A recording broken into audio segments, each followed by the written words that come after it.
Merci à l'Esprit Saint qui vous anime pour venir nous nourrir de la parole et du pain de vie éternelle chaque mercredi. Nous commençons par la prière. Au nom du Père et du Fils et du Saint-Esprit, Dieu notre Père, nous te bénissons.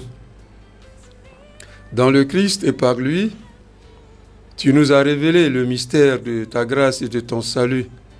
Nous te bénissons, Père. Dans l'Esprit Saint et par l'Esprit Saint, tu poursuis cette œuvre de grâce et de salut en nos cœurs, en nos âmes, dans l'Église et dans le monde. Père, nous te bénissons. Que par le don spirituel du Saint-Esprit, renouvelé chaque jour en nos cœurs, dans ta parole, à l'écoute de ta parole, dans les sacrements de l'Église, dans le témoignage de la foi et de l'amour, Père, tu poursuives cette œuvre de grâce et qu'un jour, pour nous, pour notre bonheur, tu la conduises à son achèvement dans la gloire du ciel. Nous te le demandons par Jésus-Christ, ton Fils, notre Seigneur et notre Dieu, qui vit et règne avec toi dans l'unité du Saint-Esprit, Dieu pour les siècles des siècles. Amen. Au nom du Père et du Fils et du Saint-Esprit. Amen. Au cours de cette émission, la catéchèse de notre Père évêque, nous apprécions chaque mercredi l'action de l'Esprit Saint dans la vie du chrétien. Suivant donc la logique des 6 étapes de l'œuvre de Dieu et de l'action de l'Esprit Saint dans la vie du chrétien, à l'étape de la maturation spirituelle, nous découvrons les fruits, signes et manifestations de la maturation chrétienne dans l'obéissance à l'Esprit Saint. Aujourd'hui également, avec son Excellence, nous allons poursuivre donc cette grande découverte des fruits de cette maturation de l'Esprit Saint, de la vie donc dans la vie donc du chrétien. Excellence. Oui, tout à fait, merci. Donc nous sommes à cette étape de la vie spirituelle dans l'Esprit Saint, comme je l'ai dit. Dieu, le Père, a décidé de sauver l'humanité, de nous sauver par la foi au Christ et par le don du Saint-Esprit. Donc, nous sommes donc comme baptisés, comme croyants, établis donc dans cette vie dans l'Esprit Saint. Et l'Esprit Saint, quand on est docile à l'Esprit Saint, quand on obéissant à l'Esprit Saint, on progresse dans la vie spirituelle. Dans la docilité à l'Esprit Saint, on progresse. Et nous avons vu quelques étapes spirituelles. Et maintenant, depuis quelque temps, nous sommes à l'étape de la maturation spirituelle. Ça veut dire tout baptisé, tout chrétien, quel que soit ce chrétien-là, dans la logique, dans l'œuvre de la grâce de Dieu, tout chrétien devrait parvenir à un moment ou à un autre de sa vie chrétienne, de sa vie spirituelle, de sa relation à Dieu en Jésus-Christ, devrait parvenir à cette étape. Donc on appelle la maturation spirituelle, c'est-à-dire l'étape où le chrétien porte des fruits. Comme le Seigneur, la parole de Dieu lui-même dit, tout chrétien devrait ou doit porter des fruits. Des fruits de grâce, de bénédiction, de sanctification, selon le dessein, selon le projet, selon le plan de salut de Dieu. Voilà, tout chrétien. Tout baptisé, jeunes, enfants, couples, mouvements, associations, évêques, prêtres, consacrés, groupe, communauté de village, ça n'a pas d'importance. Voilà. Donc, souvent, comme j'ai dit, on ne fait pas attention à cette étape essentielle. C'est vrai, on porte des fruits, quelques fruits, mais on n'a pas une conscience claire de cette étape. Donc, c'est mieux. Dans notre marche avec l'Esprit, dans notre marche dans l'Esprit Saint, il est bien que nous approfondissions tous cette étape clé, essentielle, incontournable de toute vie chrétienne authentique, de toute vie de disciple de Jésus authentique. Voilà. Le Seigneur le dit, voilà. Vous serez pour moi des disciples. Voilà. Portez beaucoup de fruits, ce qui glorifie le Père. En Jean 15, c'est justement que vous portiez des fruits et que vous portiez des fruits en abondance. Ainsi, vous serez pour moi des disciples. Donc, nous poursuivons quelques signes, quelques signaux, quelques manifestations justement de cette vie dans l'Esprit Saint. Donc, ça, on ne voit pas l'Esprit Saint. L'Esprit Saint est comparé au souffle, au feu, etc. Mais quand un chrétien est docile, quand un chrétien est obéissant à l'Esprit Saint, alors se manifeste dans sa vie ces signes. Il porte sa vie chrétienne, sa vie humaine et chrétienne de baptisé, porte des fruits, manifeste ses fruits, voilà, de la vie dans l'Esprit Saint. Et nous avons vu quelques signes, quelques signaux, quelques manifestations, voilà. Alors nous poursuivons encore aujourd'hui. Un autre signe de cette maturité spirituelle, de cette maturité dans la vie de l'Esprit Saint, c'est l'obéissance au Christ et à son évangile. Obéir à Jésus et à son évangile. Hébreux chapitre 5, verset 9. Bien qu'il soit le Fils, Jésus a pourtant appris l'obéissance par les souffrances de sa passion. Après avoir été conduit à sa perfection, il est devenu pour tous ceux qui lui obéissent la cause du salut éternel. Voilà. Donc, il est devenu pour tous ceux qui lui obéissent. C'est ceux qui lui obéissent qui sont vraiment sauvés par le Christ. Voilà, c'est ce que dit ici l'Épître aux Hébreux. Voilà, tous ceux qui lui obéissent, il est devenu Jésus la cause du salut éternel. Donc, l'obéissance justement à l'Esprit Saint, la docilité dans l'Esprit Saint, quand le chrétien progresse dans cette dynamique d'obéissance à l'Esprit Saint, alors automatiquement, l'Esprit Saint éduque son cœur et son âme, sa vie à obéir au Christ, à obéir à l'Évangile, à la bonne nouvelle du salut de Jésus. Voilà. Cela devient une expérience vécue. Ce n'est plus simplement une parole extérieure, une parole entendue avec les oreilles, avec les commentaires. Non, cela, le chrétien, en quelque sorte, sa vie et cette parole deviennent un. Il vit donc, il a une expérience concrète, vécue de l'évangile du Christ, de la bonne nouvelle, donc de l'obéissance au Christ. Il sait dans son cœur, dans son âme, dans son esprit ce que veut dire obéir à Jésus, ce que veut dire obéir à la parole de Jésus. Voilà. Ce n'est plus, comme j'ai dit, quelque chose d'extérieur, quelque chose de purement théorique, d'abstrait, de bonne intention, de bon désir, non. Mais dans son corps, son cœur, son âme, sa volonté, oui, entre dans cette dynamique d'obéissance à Jésus et à son évangile. Voilà. Donc ici, on entre dans une expérience de la parole. Expérience vécue de la parole. Comme un écho à la parole. La parole entendue, vécue, ou lue, ou méditée de façon extérieure, grâce à l'obéissance à l'Esprit Saint fait pénétrer en quelque sorte cette parole-là, cette expérience d'obéissance à Jésus dans ton corps. Donc ton corps même participe à l'obéissance. Ce n'est pas théorique, ce n'est pas dans les livres. Ici, l'Esprit Saint, comme j'ai dit, quelque chose qui était extérieur, l'Esprit Saint l'intériorise, le fait entrer dans ton cœur, dans ton âme, dans l'expérience concrète, existentielle. De là où tu te trouves, dans la situation dans laquelle Dieu t'a mis, lui, l'Esprit Saint te fait participer à ce mystère d'obéissance au Christ et à son évangile. Ça, j'ai dit expérience vécue. Voilà, ce n'est pas simplement lire, ce n'est pas simplement méditer, ce n'est pas simplement commenter, mais ton corps, tes joies, c'est-à-dire que tu as une expérience de l'obéissance à Jésus dans tes souffrances, dans tes péchés, dans tes faiblesses, dans tes joies, dans toute ta vie participe à cette obéissance. Donc, c'est ce que j'appelle l'expérience vécue de la parole de Jésus. L'expérience vécue de l'obéissance à Christ, à Jésus-Christ. Voilà. Donc, il dit, il est devenu pour tous ceux qui lui obéissent. Donc, si quelqu'un n'obéit pas à Jésus, en réalité, par rapport à son salut éternel, il y a un problème. Tous ceux qui lui obéissent, il est devenu la cause du salut éternel. Donc, l'Esprit Saint nous fait entrer, adhérer, oui, à Christ par une vie d'obéissance concrète, expérimentée. Ce n'est pas toujours facile, bien sûr, parce que notre corps est limité par le péché, mais on a une expérience. Et si on te demandait, par exemple, pour toi, quand tu es fâché, en tant que chrétien, comment tu fais? Oui, tu devais pouvoir donner un témoignage concret. Oui, moi, en tant que baptisé, je me fâche ou je ne me fâche pas, mais quand il y a quelque chose qui m'arrive, voilà comment je fais, soit dans la prière, soit ceci, et puis j'arrive petit à petit, soit à pardonner, soit... Oui, c'est ce que j'appelle l'expérience vécue. Ce n'est plus une expérience théorique, extérieure, mais une expérience intérieure de cœur et d'âme. Voilà. Donc, on entre vraiment dans une vie, ce que l'apôtre Paul appelle l'obéissance de la foi.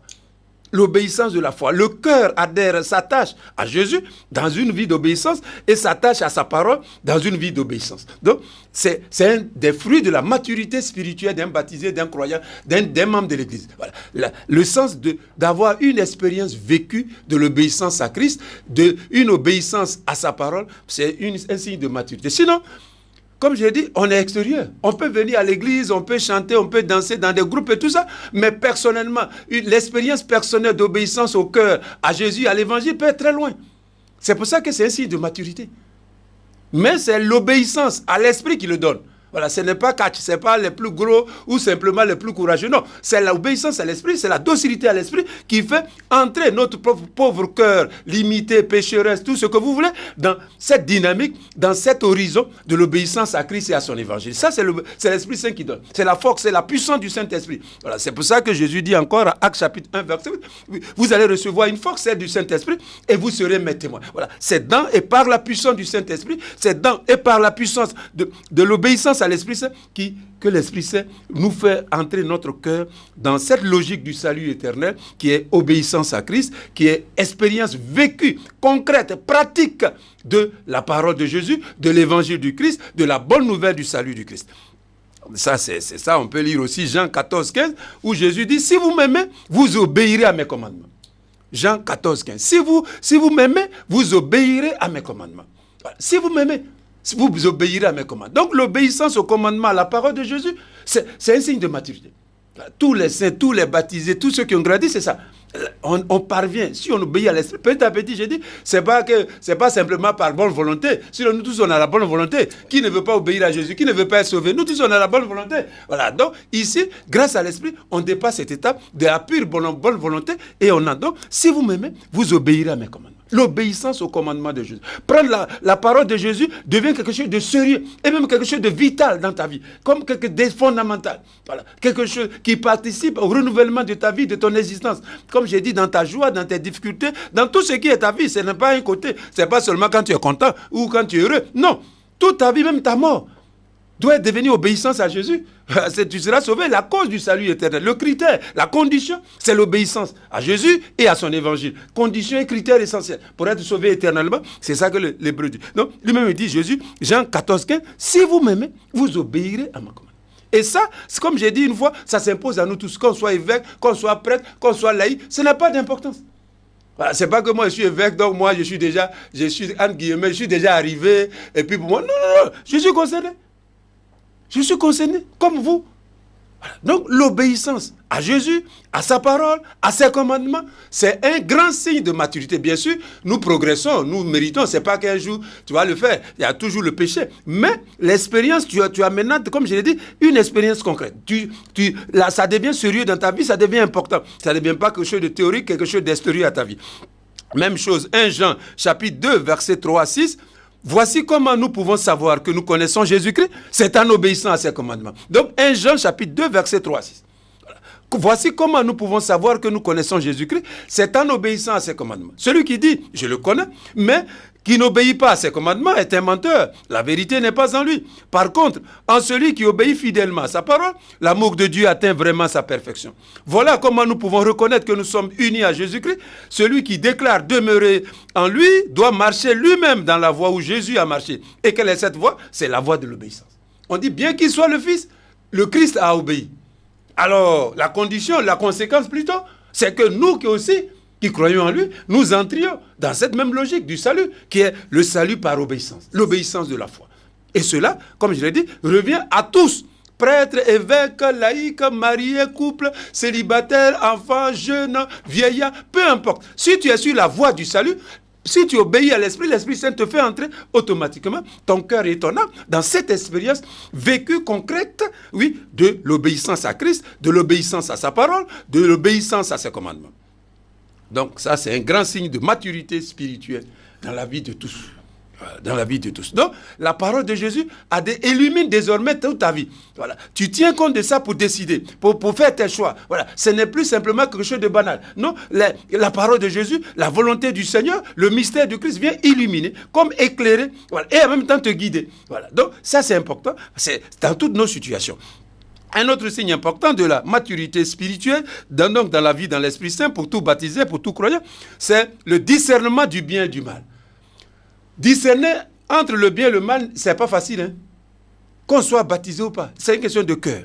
Voilà. Donc, par l'Esprit Saint donne aux chrétiens, donc encore une fois, le chrétien qui s'éduque, qui s'efforce d'obéir à l'Esprit Saint, d'obéir donc, d'être docile à l'Esprit Saint, d'écouter à l'Esprit Saint lui communique, lui donne. Oui, cette grâce-là, cet aspect de la maturité de la vie chrétienne qui est le discernement, discerner le bien du mal. Ce n'est pas facile. Parce que vous et moi, le bien, quelquefois nous le prenons comme mal, et le mal nous le prenons comme bien. Nous l'admirons et nous vivons dans le mal. Mais c'est l'Esprit Saint qui illumine le cœur du chrétien, du baptisé, pour dire non, ici, là, c'est pas conforme à ce que Dieu veut. Et petit à petit, qui te donne le courage, pas seulement qui t'informe, mais qui te donne le courage, la volonté de renoncer, de transformer la réalité en amour de Dieu. Donc, c'est un aspect important.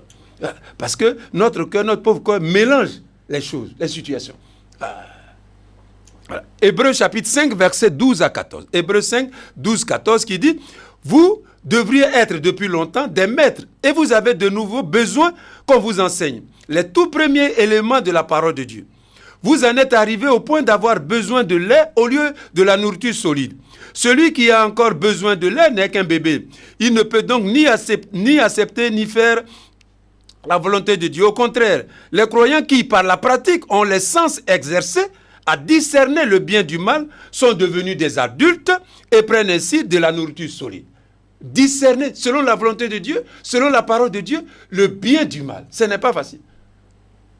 Ce n'est pas facile. Parce que quand tu fais le mal, c'est que tu le prends pour le bien. C'est parce que ton cœur y a adhéré, y est attaché comme un bien, comme quelque chose d'essentiel que tu le fais. Donc avant de rejeter le mal, il faut encore que l'Esprit Saint éduque ton cœur pour dire non et te donne la force. Donc ici, c'est le discernement. Discerner le bien du mal. Discerner le bien du mal. Discerner le bien du mal. Discerner. 1 Thessaloniciens chapitre 5 verset 19 à 22. N'éteignez pas l'Esprit Saint. Ne méprisez pas les paroles de prophètes. Examinez tout avec discernement. Retenez ce qui est bon. Éloignez-vous de toutes sortes de mal. 1 Thessaloniciens chapitre 5 verset 19 à 23.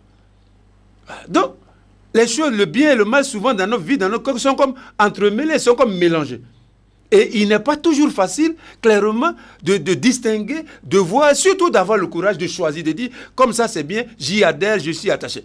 Voilà, souvent, c'est comme mélangé, c'est comme flou, entremêlé, et il est difficile même aux baptisés, aux croyants, de dire oui, c'est ça qui est bien ou c'est ça qui est mal. Donc ici, c'est l'obéissance aussi à l'Esprit Saint, la docilité à l'Esprit qui fait que le chrétien devient capable, son cœur devient capable, son esprit, son intelligence deviennent capables de distinguer, de discerner le bien du mal, qui sont souvent entremêlés, qui sont mélangés. Voilà, pour dire non, ça là, selon la volonté de Dieu, selon la voie du salut, ça c'est mal. Et je le crois que c'est, même si tout le monde autour dit que c'est bien, non, toi ton cœur te dit que c'est mal.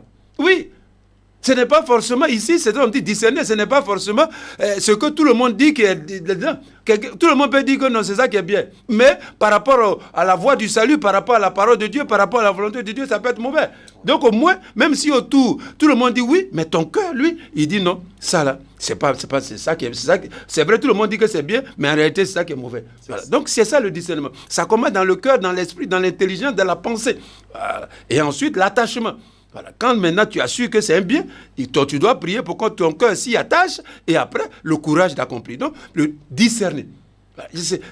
Voilà. Plus tard on va parler de ça, parce que c'est un don spécial aussi du Saint-Esprit, le discernement.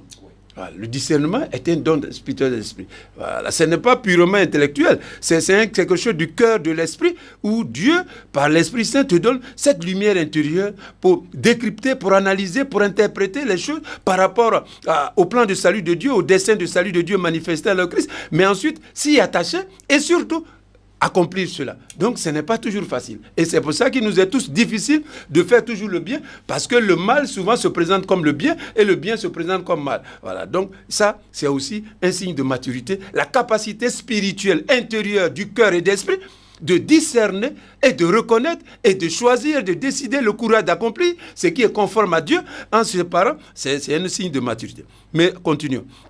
Et ce signe-là de discernement va souvent avec mener constamment le combat de la foi. Là, voilà, on en revient. Mener constamment le combat de la foi. Vous voyez, quand souvent on dit que quelqu'un apprend le karaté, on dit souvent, moi je ne fais pas le karaté, mais les gens racontent que celui qui commence à apprendre, il est chaud, il veut tout ce mais quelquefois il ne cherche pas là pour montrer qu'il fait pas là. Voilà. Donc quelquefois aussi, dans la vie chrétienne, celui qui fait, par exemple, qui vient d'être baptisé, il ne sait pas qu'il y a un combat constant, permanent pour la foi à mener. Une lutte. Ça veut dire que la vie chrétienne, ce n'est pas pour un jour. C'est pas pour un jour. C'est pour toute ta vie jusqu'à dans le ciel. Donc souvent, non. Donc ici, il faut être patient et persévérant envers toi-même et envers les autres pour mener le combat de la foi. Une lutte pour la foi. Et donc, ça ne se fait pas un seul jour. 2 Timothée 1, 5, 9. 2 Timothée 1, 5, 9. J'évoque le souvenir de ta foi sincère. Foi qui habita d'abord en Loïs, ta grand-mère, et en Eunice, ta mère, et qui, j'en suis convaincu, réside aussi en toi. C'est pourquoi je te rappelle que tu dois raviver en toi le don de Dieu que tu as reçu quand je t'ai imposé les mains. Donc, l'apôtre Paul, la fois passée déjà, j'avais vu qu'on avait parlé de la foi qu'il faut augmenter, il faut entretenir. Donc, l'apôtre Paul dit ici à son disciple Timothée, à son enfant spirituel Timothée, qu'il doit raviver en lui le don spirituel qu'il a reçu. C'est ça le combat de la foi. Comprendre que la vie chrétienne, on ne la vit pas une fois dans le passé, c'est fini. Mais c'est chaque jour, c'est à chaque instant, c'est en toute ta vie. Donc, ravive en toi le don spirituel, le don que Dieu t'a donné, que tu as reçu quand je t'ai imposé les mains. Ce n'est pas un esprit de peur, de crainte que Dieu nous a donné, mais un esprit de force, d'amour et de maîtrise de soi. N'aie donc pas honte de rendre témoignage au Seigneur et n'aie pas honte de moi qui suis en prison à cause de lui. Mais en comptant sur la puissance de Dieu, prends ta part de souffrance pour l'annonce de l'évangile. Car Dieu nous a sauvés et nous a appelés à mener une vie sainte, non pas à cause de nos propres actes, mais à cause de son plan de salut et à lui et de sa grâce. Donc, 2 Timothée 1, 5, 9. Donc, la conscience vive, que chaque baptisé doit raviver en lui le don spirituel de la foi. C'est ça le combat spirituel. C'est une conscience d'abord. Prendre conscience que la foi se reçoit, je l'ai dit la fois passée, c'est un don de Dieu, mais un don qui naît en nous, qui grandit, qui doit se développer, qui doit s'achever dans la gloire du ciel. Non, qu'on soit évêque, qu'on soit prêtre, on ne possède pas la foi une fois pour toutes. En réalité, celui qui dit qu'il a la foi, c'est qu'il n'a plus la foi. Oui, quand tu mets des limites à la progression de ta foi, c'est-à-dire que tu n'as plus la foi, c'est-à-dire que tu as perdu la foi. La foi en Jésus est dynamique, elle évolue, elle n'est pas statique. Voilà. Donc, moi, je suis évêque, là, je ne vais pas dire, comme maintenant, dès que je suis ordonné évêque, ma foi est déjà pleine et totale, donc maintenant c'est arrêté. Non. Si tu dis ça, tu n'as plus la foi. Parce que la logique de la foi, c'est la progression, c'est la continuité, c'est l'accomplissement de la gloire du ciel. C'est ça. Voilà. Donc, la logique de la croire en Dieu, en Jésus-Christ, c'est en même temps vouloir progresser. Ravive en toi.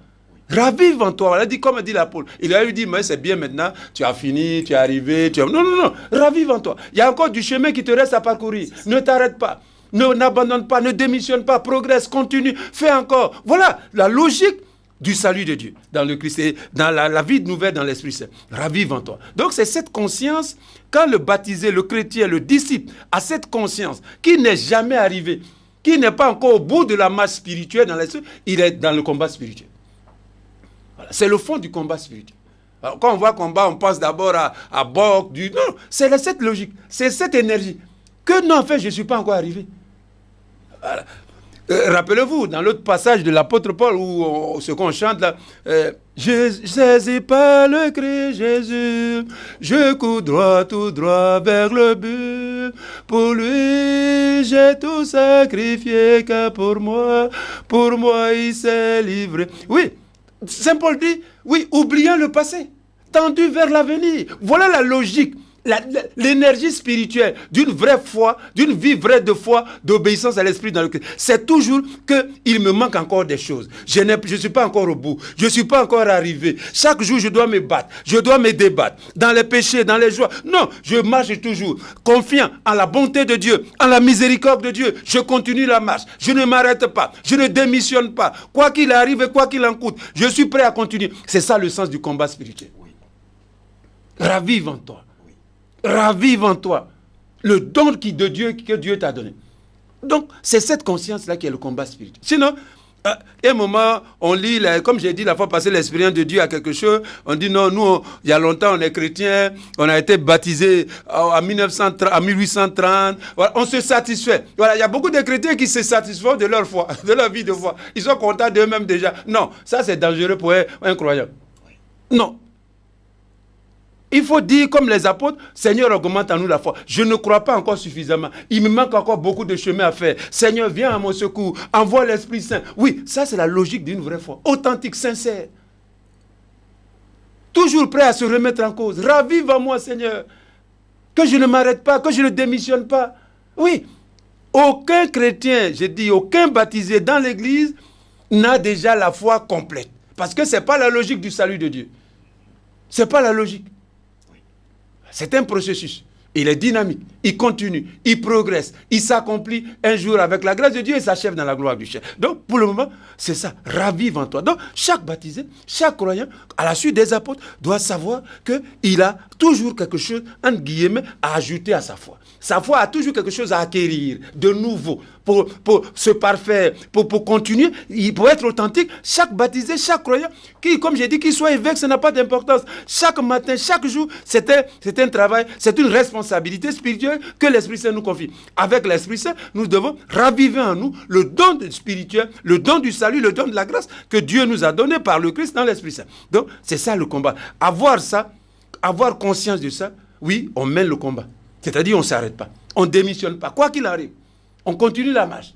Toujours les yeux fixés sur Jésus, croyant à la grâce de Dieu, en la puissance de la grâce de Dieu, en la puissance de la bonté de Dieu, de la miséricorde de Dieu en nous. Oui, nous continuons la marche. C'est ça le combat spirituel. C'est ça le combat. Et ce combat-là, comme je l'ai dit, tout baptisé, tout croyant, tout disciple de Jésus doit le mener jusqu'à sa mort.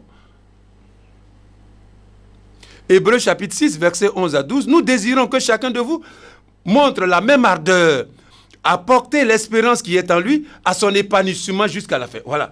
Hébreux 6, 11, 12. Nous désirons que chacun de vous montre la même ardeur, le même zèle, la même passion à porter l'espérance qui est en lui à son épanouissement jusqu'à la fin. Ne devenez pas négligents et paresseux, mais redoublez d'efforts en imitant l'exemple de ceux qui, par la foi et la persévérance, reçoivent l'héritage des promesses de Dieu. Hébreux 6, 11, 12. Donc, aucun chrétien ne doit être paresseux. Paresseux dans la foi. Négligent, non.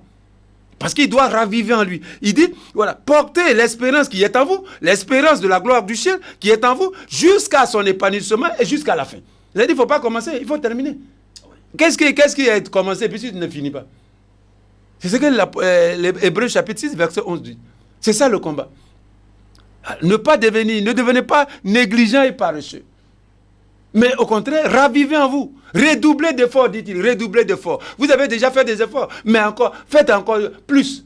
Redoublez d'efforts. Donc, chaque chrétien, comme je l'ai dit, dans la conscience qu'il doit raviver en lui le don de la grâce, le don de Dieu, il doit, comme dit ici encore Hébreux 6, 11, 12, il doit redoubler d'efforts en imitant, dit-il, l'exemple de ceux qui, par la foi, parce que nous ne sommes pas les premiers à croire en Jésus, il y a beaucoup qui nous ont dévancés, et donc il dit d'imiter. Il faut imiter les exemples.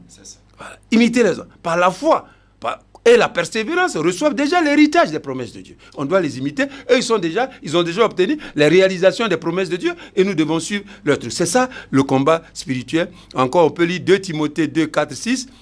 Voilà. Alors, poursuivons encore.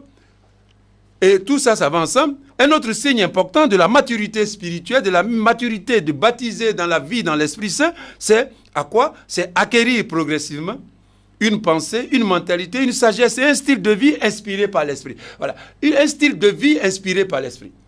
Un style de vie inspiré par l'Esprit. Voilà. Ça, c'est aussi un signe de maturité spirituelle. Donc, un style de vie, une manière de vivre inspiré, un comportement inspiré par l'Esprit Saint. Ça, c'est un grand signe de maturité spirituelle. Dans la vie, dans l'Esprit Saint, c'est donc un style, une manière, un comportement inspiré par. Romains chapitre 12, versets 2 à 3. Laissez Dieu vous transformer et vous donner une intelligence nouvelle, capable de discerner ce qu'il veut, ce qui est bien, ce qui lui plaît, ce qui est parfait. À cause de la grâce que Dieu m'a donnée dans sa bonté, je dis à vous tous, n'ayez pas une idée de vous-même supérieure à ce qu'il vous faut. Soyez assez humble et modeste, ne soyez pas orgueilleux. Que chacun de vous se comporte selon la grâce que Dieu lui a accordée en partage. Oui, que chacun de vous se comporte selon la grâce que Dieu lui a donnée en partage. Romains 12, 2, 3. Voilà. C'est donc ça, c'est honnête aussi. Voilà. Une vie, un style de vie, une manière de vivre, un comportement, une conduite inspirée par l'Esprit Saint. Inspirée par l'Esprit Saint. Guidée par l'Esprit Saint. Orientée par l'Esprit Saint. Voilà. Galates chapitre 5, verset 22. Ça, vous connaissez, je ne vais pas lire, c'est le fruit de l'Esprit. Les fruits de l'Esprit Saint sont amour, foi, droiture, vérité, j'ai ajouté patience, persévérance. Tout ça, on connaît. Galates 5, 22, on connaît beaucoup ça. Mais c'est la même chose. Donc, le chrétien, le baptisé, quand il progresse, quand il est parvenu donc à cette étape de sa vie intérieure, de sa vie dans l'Esprit Saint, dans son cœur et dans son âme, oui, dans sa relation intérieure avec Dieu, oui, sa vie, sa pensée, ses réactions, ses relations sont inspirées, sont guidées par l'Esprit Saint. C'est un signe de maturité. Sinon, tu n'as pas encore atteint.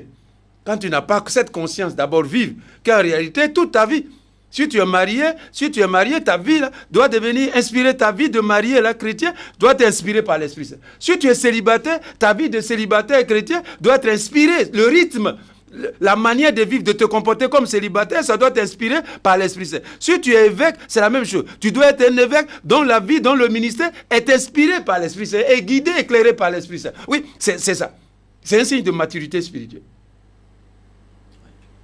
Continuons. Un autre signe aussi de maturité spirituelle, c'est se comporter habituellement en personne libérée par le Christ.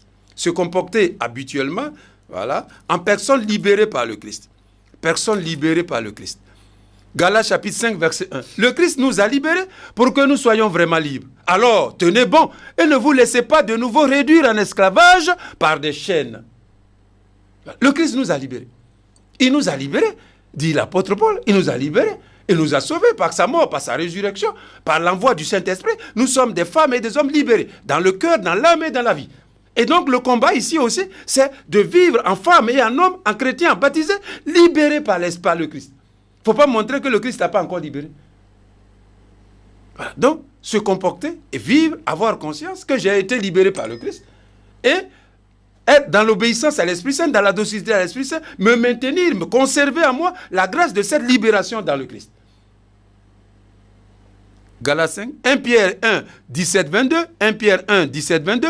Dans votre vie de foi, vous invoquez comme votre Père celui qui ne fait pas de différence entre les hommes et qui juge chacun selon ses actes. Conduisez-vous donc avec crainte durant le temps qui vous reste à vivre sur la terre. Voilà. Sachant que ce n'est pas par des choses périssables, or et argent, que Dieu vous a libéré et racheté de la manière ancienne de vivre, héritée de vos pères, mais c'est par le sang précieux de l'agneau sans défaut et sans tache, qu'est le Christ. Dieu l'avait choisi avant la création du monde et l'a manifesté à cause de vous, en ces temps qui sont les derniers. C'est par lui que vous croyez en Dieu et qu'il a ressuscité d'entre les morts et lui a donné la gloire. De telle sorte que votre foi et votre espérance reposent sur Dieu.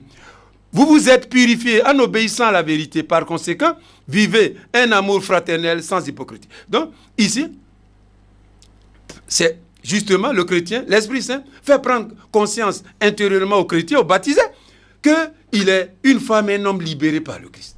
Oui, la grâce, le bonheur de la libération du Christ atteint son cœur, envahit son cœur. Ce don spirituel de la libération dans le Christ envahit son cœur, son âme, les profondeurs de son être. Et il prend réellement conscience que le Christ l'a installé, l'a établi dans une condition nouvelle de vie, d'existence. Et donc, il se bat justement, on a parlé du combat spirituel, pour raviver en nous, pour que justement, il demeure dans cette grâce de la libération par le Christ. Le Christ nous a libérés.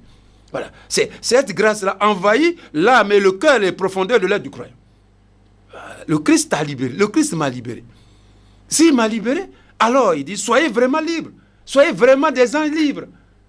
Ne prenez pas encore des chaînes. Ne vous mettez pas encore en esclavage. Ne soyez pas des êtres humains du passé en Adam. Soyez des êtres humains dans le Christ. Donc ça aussi, c'est un grand signe de maturité spirituelle. Quand le cœur, l'âme, la vie du croyant, du baptisé, est dans cette logique de mener ce combat, comme dit l'apôtre, alors tenez bon et ne vous laissez pas. Voilà, c'est le combat. Voilà, le combat pour être toujours libre. Voilà, la liberté est fondamentale. La liberté dans la vie chrétienne, c'est en fait tous les sacrifices, tous les efforts, c'est pour être libre. Ce n'est pas simplement pour faire ceci, non. C'est justement pour ne pas se laisser, comme dit l'apôtre Paul, réduire encore en esclavage. Pour rester toujours libre. Parce que c'est vrai, le Christ nous a libérés, mais nos cœurs, nos âmes, marqués par le péché, par le mal, etc. Oui, toujours, nous pensons, c'est un peu comme les Hébreux en Égypte. Quand le Seigneur les a libérés puissamment par la main puissante de Moïse, ils sont partis, mais à un moment, ils avaient faim, ils avaient soif dans le désert. Et ils disent, mais peut-être qu'on était mieux en Égypte, hein? Il était bien de retourner là-bas. Voilà, donc c'est ça aussi l'expérience du baptisé. Voilà. Le péché, nous en libérons avec la grâce de Dieu, mais en même temps, il nous attire chaque fois. Il ne nous laisse pas en paix. Voilà, donc c'est ce... Voilà, donc justement, mener ce combat de la libération. Voilà, le chrétien, c'est un homme libre. Voilà, tout ce qu'on fait là, c'est pour être libre. Donc le don de la spiritualité, de la liberté. Voilà, un chrétien libre, parce que le Christ t'a libéré, c'est un signe de maturité spirituelle. Voilà. Continuons. Voilà. Recherchez avec constance et persévérance la vie éternelle. Ça, on va arriver dessus. Donc, bien sûr, ce qui est au centre et en même temps qui est le but de la vie chrétienne, c'est la recherche de la vie éternelle. Voilà, la recherche de la vie éternelle. Alors, ce n'est pas, je l'ai dit souvent, les chrétiens, ce n'est pas simplement nous, ce n'est pas une association d'amis pour manger un peu choukouya, pour se vous dire, bon, on est gentil. Non, on est ensemble, Dieu nous met ensemble, comme baptisés, comme croyants. C'est pour rechercher avec constance, avec persévérance la vie éternelle. Donc, la vie éternelle, comme, si tu veux, le bonheur suprême du baptisé, du croyant. Ce que Dieu nous promet, la promesse de Dieu, va se réaliser pour nous. Donc, le chrétien, il met tout son cœur, toute sa vie passe par ça. Cette recherche constante, permanente, de posséder entièrement la vie éternelle par la grâce de Dieu, ça devient un signe de maturité. Sinon, le chrétien, c'est vrai, il vit la vie chrétienne dans l'église, dans le mouvement, mais cette recherche de la vie éternelle ne devient pas quelque chose d'essentiel. C'est un peu comme si on était dans un club d'amis, d'associations, bon, on dit qu'il faut payer telle chose, il paye, voilà, comme on est dans, voilà, tout ça. Non, ça dépasse. Ici, l'Esprit Saint ravive ce désir, cette passion, cette recherche, cet amour pour la vie éternelle, pour l'accomplissement de la promesse de Dieu dans ta vie. Oui, l'Esprit Saint ravive cela en toi et cela devient quelque chose d'important. Donc, toute ta vie, tes joies, tes souffrances, ton engagement dans ta famille, dans l'église, dans la société, en famille, partout. Voilà. L'objectif, le but, c'est posséder pleinement l'œuvre de Dieu, les promesses de Dieu, la vie éternelle. Donc, ça devient quelque chose de constant, de persévérant dans la vie du baptisé. Voilà, il prend ça au sérieux, c'est quelque chose de sérieux, il y tient. Voilà, pour parler simplement, il tient à ça. Voilà, il tient à ça. C'est quelque chose d'important, c'est quelque chose de sérieux. Jean chapitre 6, verset 27, travaillez pour obtenir non pas la nourriture périssable, mais la nourriture qui demeure en vie éternelle. Jean 6, 27. Colossiens 3, 1, 2. Puisque vous êtes ressuscités avec le Christ, recherchez donc les réalités d'en haut. C'est là qu'est le Christ, assis à la droite de Dieu.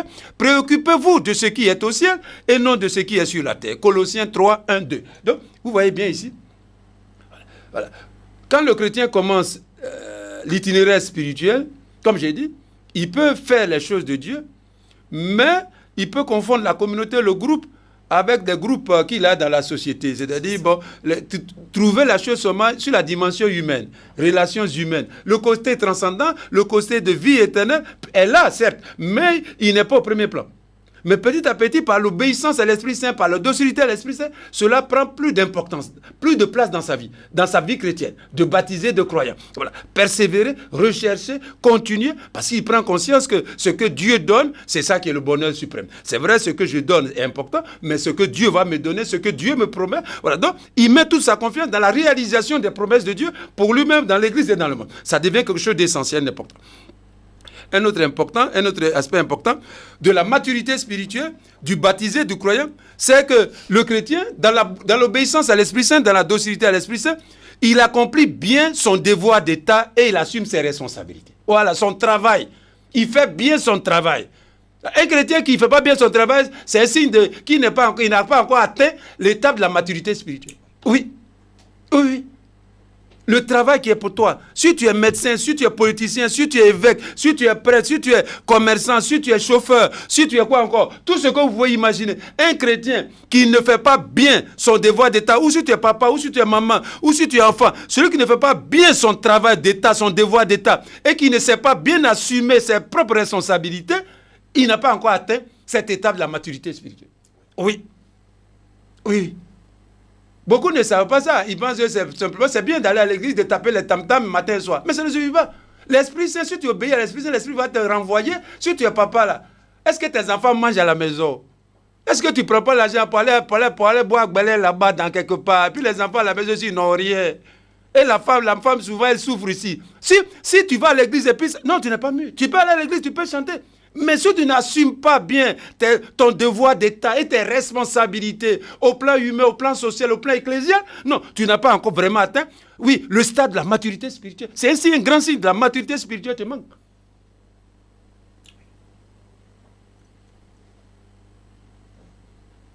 Luc 17, 10. Vous aussi, quand vous aurez fait tout ce que Dieu vous a ordonné, dites-vous, nous sommes de simples serviteurs, nous n'avons fait que notre devoir. Oui, c'est ça. Oui. Quand vous aurez fait tout ce que Dieu vous a ordonné. Donc il faut bien faire tout ce que Dieu, là où Dieu vous met, dans votre devoir d'État, dans vos responsabilités, au niveau de la société, au niveau du village, au niveau des groupes associatifs, etc., dans l'église, dans la société. Oui, un chrétien qui obéit à l'Esprit Saint, qui est docile à l'Esprit Saint, oui, l'Esprit Saint l'éduque son cœur à prendre au sérieux et à bien accomplir ses devoirs d'État et à bien assumer ses responsabilités. Là, il se trouve devant Dieu. On dit, quand vous aurez fait tout ce que Dieu vous a donné. Donc, en réalité, même quand les hommes vous confient des responsabilités, vous, le chrétien, l'Esprit Saint vous dit que c'est Dieu qui vous a confié ça. C'est ça. Ah. Si on vous a nommé enseignant aujourd'hui, il ne faut pas considérer seulement que c'est un homme qui t'a... Il faut dire que c'est Dieu qui m'a confié. Donc, c'est Dieu qui va me juger. C'est comme ça que le chrétien, l'Esprit Saint éduque le cœur du chrétien. Ce qu'on m'a confié, oui, c'est Dieu qui me l'a confié. Donc, j'aurai à rendre compte à Dieu. Et donc, je vais le faire du mieux possible que je peux. Pour la gloire de Dieu. Pour le bien de Dieu. C'est signe de maturité spirituelle. C'est signe de maturité spirituelle. C'est un grand signe de maturité spirituelle. Là où tu es dans ton travail, dans ton métier, dans ta profession, si tu es baptisé, si tu es croyant, si tu es disciple de Jésus, que par exemple, tu viens en retard, tu t'en vas, tu t'absentes dans ton travail, ceci, cela, non, tu n'es pas mûr encore chrétien, spirituellement. Non, l'Esprit ne t'a pas encore vraiment touché. L'Esprit ne t'a pas encore vraiment touché. L'esprit ne t'a pas encore vraiment touché. Oui. Dans ce que nous sommes, si tu es cuisinier, si tu es balayeur, oui, si l'Esprit t'a touché ton corps, si tu obéis à l'Esprit Saint, si tu es docile à l'Esprit Saint, à un moment ou à un autre de ta vie chrétienne, ça, tu vas en prendre conscience. L'Esprit Saint va t'aider. L'Esprit Saint va venir au secours de ta faiblesse, comme dit l'apôtre Paul.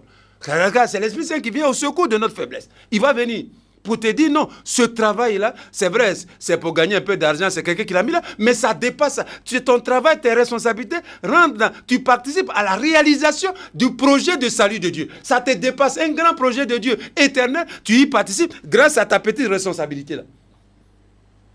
Puis, vous aussi, quand vous aurez fait tout ce que Dieu vous a ordonné, dites-vous, nous ne sommes que de simples serviteurs, nous n'avons fait que notre devoir. Luc chapitre 17, verset 10. Ou encore, Matthieu chapitre 25, versets 14 à 30, on connaît bien la parabole des talents. Dans le royaume des cieux, il en sera comme quelqu'un qui partait en voyage. Il a appelé des gens, la parabole des talents qu'on connaît. Voilà. Donc, il y avait 3 gars, le Seigneur a donné, et le 3e, il n'a rien fait.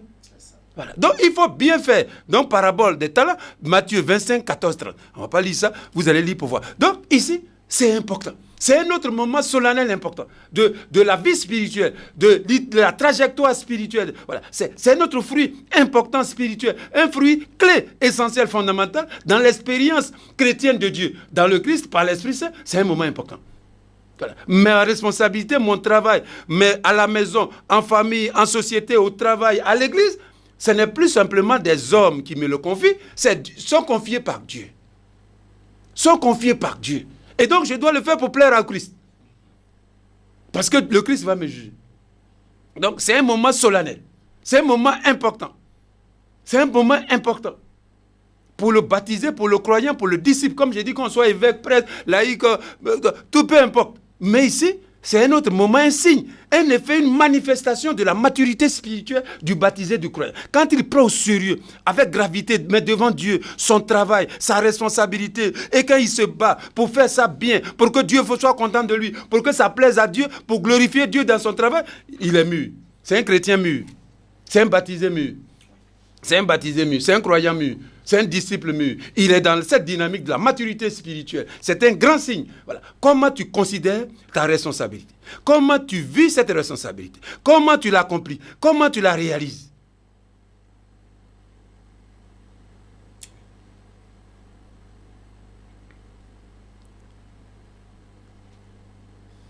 Enfin, ça, on l'a dit, on ne va pas insister. Un autre signe de maturité spirituelle, c'est par rapport à la souffrance et les difficultés de la vie, on l'a dit, on ne va pas revenir, mais c'est justement la nouvelle manière de comprendre la souffrance, les épreuves et la difficulté de la vie dans le Christ. Voilà, c'est un signe de maturité. Comment le chrétien comprend sa souffrance? Comment il comprend, il vit ses difficultés? Les difficultés, tout le monde a ses difficultés. Est-ce qu'il y a quelqu'un sur la terre qui n'a pas de difficultés?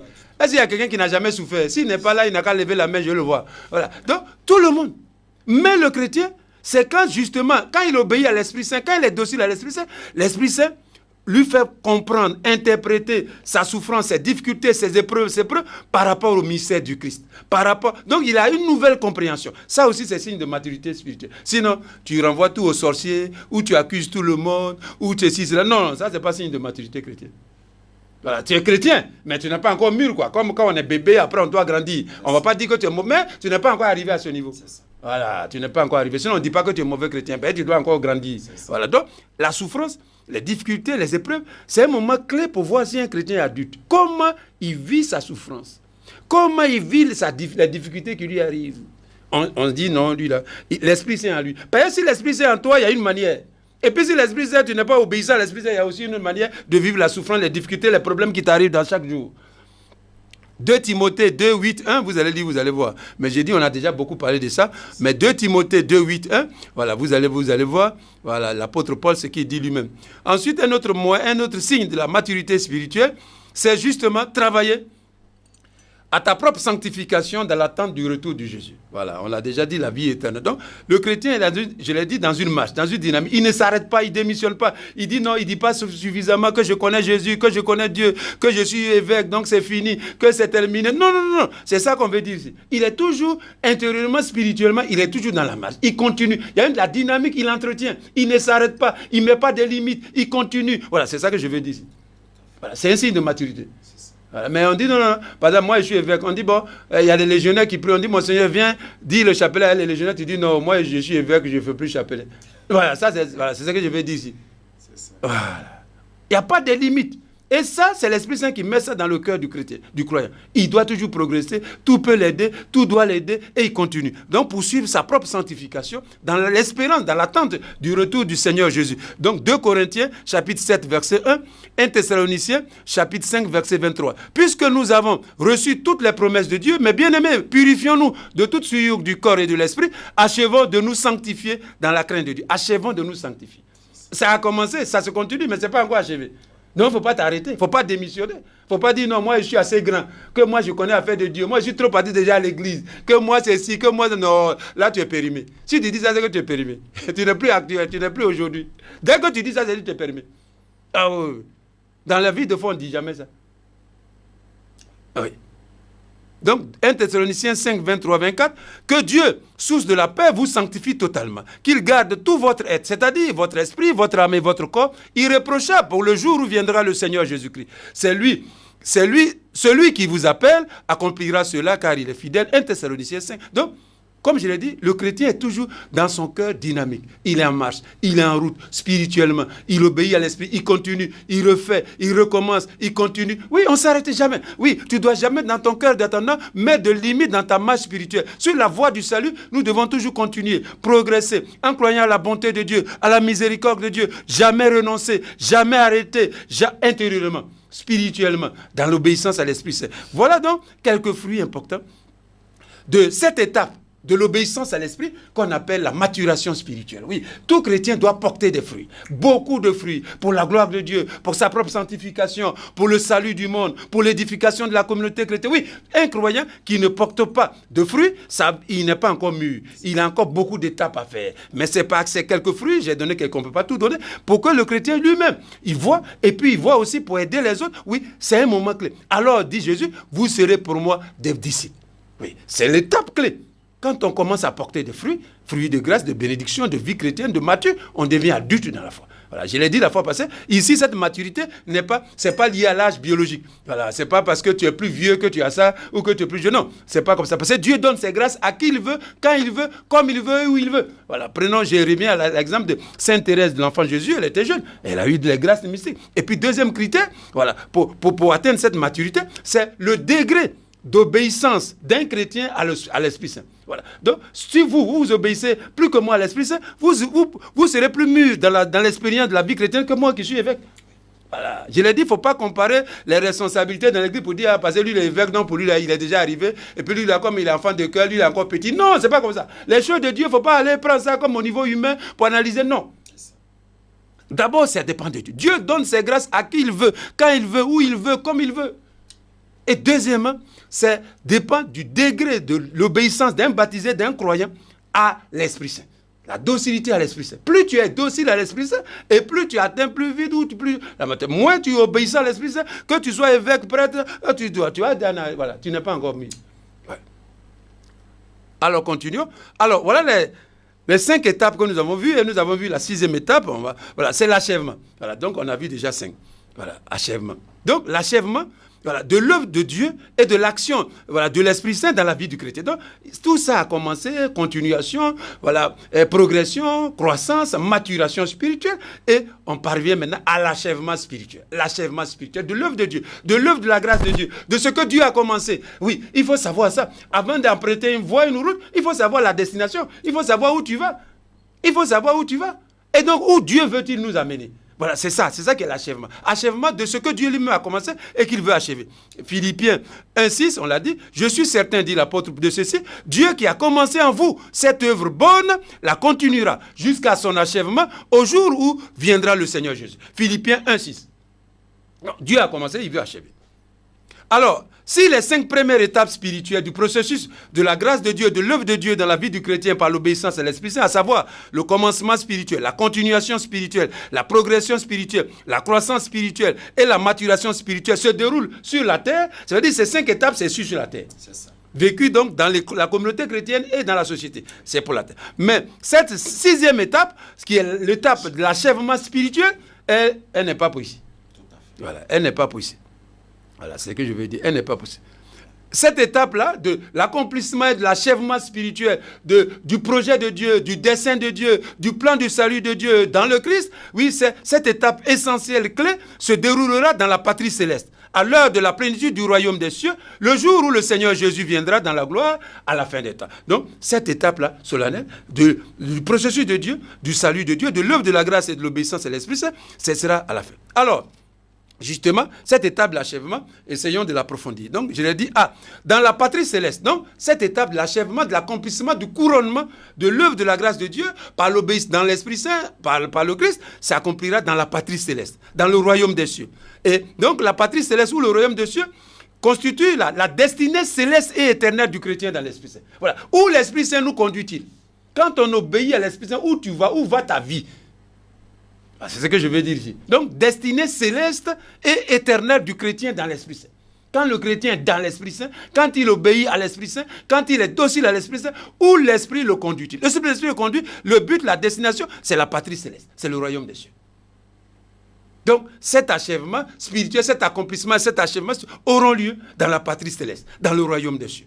Destinée céleste et éternelle du chrétien dans l'Esprit Saint. Voilà où l'Esprit Saint conduit le chrétien, où l'Esprit Saint l'amène, vers quelle destination on s'en va. Quand on obéit à l'Esprit, quand on est docile à l'Esprit. Hébreux chapitre 13, verset 14.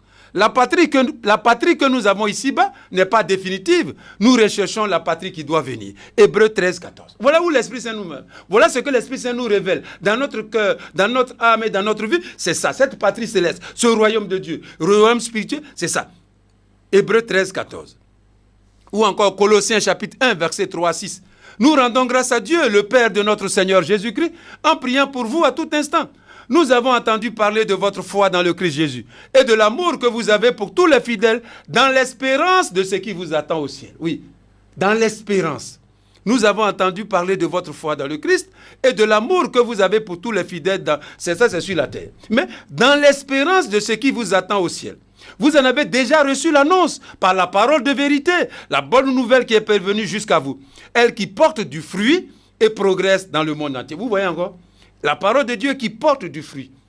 Voilà, porte du fruit et progresse dans le monde entier. Vous voyez encore la même logique dont j'ai parlé tout à l'heure du projet de Dieu est contenue dans la parole de Dieu. La force, l'énergie spirituelle de la parole entendue, vécue, méditée, priée, lue, c'est justement que ta vie, la vie du chrétien porte du fruit et qu'elle progresse. C'est ça le résumé. Voilà. Donc ici, voilà, dans l'espérance de ce qui vous attend au ciel.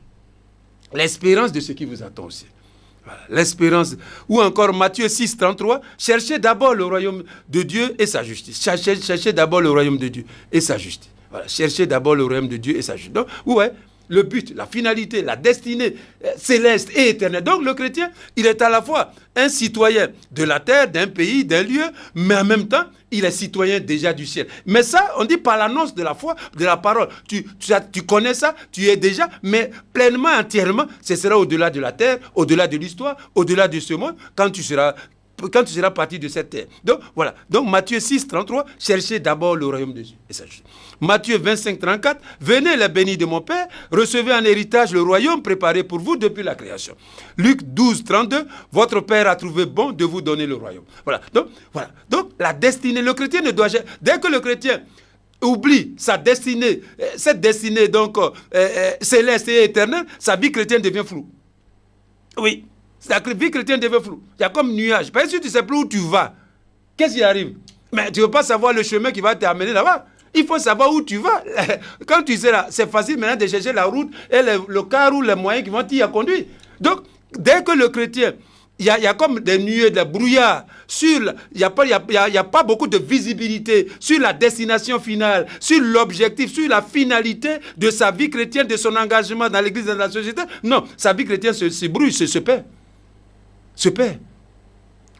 Donc d'abord, c'est cette recherche de la patrie céleste, du royaume des cieux, comme je l'ai dit, qui est la destinée céleste et éternelle du chrétien, dans l'Esprit Saint, c'est ça qui conduit le chrétien. Toute la vie chrétienne, tous les engagements, le lutte, les combats, les joies, les actions, la prière, tout ça est focalisé, orienté, guidé, motivé par ça. Selon le projet de Dieu, dans le Christ par l'Esprit Saint. Voilà où l'Esprit Saint nous conduit. Voilà où l'Esprit Saint nous conduit. La patrie céleste. La patrie céleste. La patrie céleste. Deuxième élément de ce moment spirituel, de l'accomplissement et de l'achèvement de l'œuvre de la grâce de Dieu par le Christ dans l'Esprit Saint, on l'a dit déjà, c'est l'événement spirituel du retour du Seigneur Jésus dans la gloire. Le retour, un moment solennel. Un autre moment de l'achèvement, de l'accomplissement et de l'achèvement du dessein de Dieu, du projet de Dieu, du plan de salut de Dieu, de l'œuvre de la grâce de Dieu dans le Christ par l'Esprit, c'est le retour du Christ dans la gloire. Un autre moment solennel, important, clé, fondamental, essentiel. C'est le retour du Seigneur Jésus dans la gloire.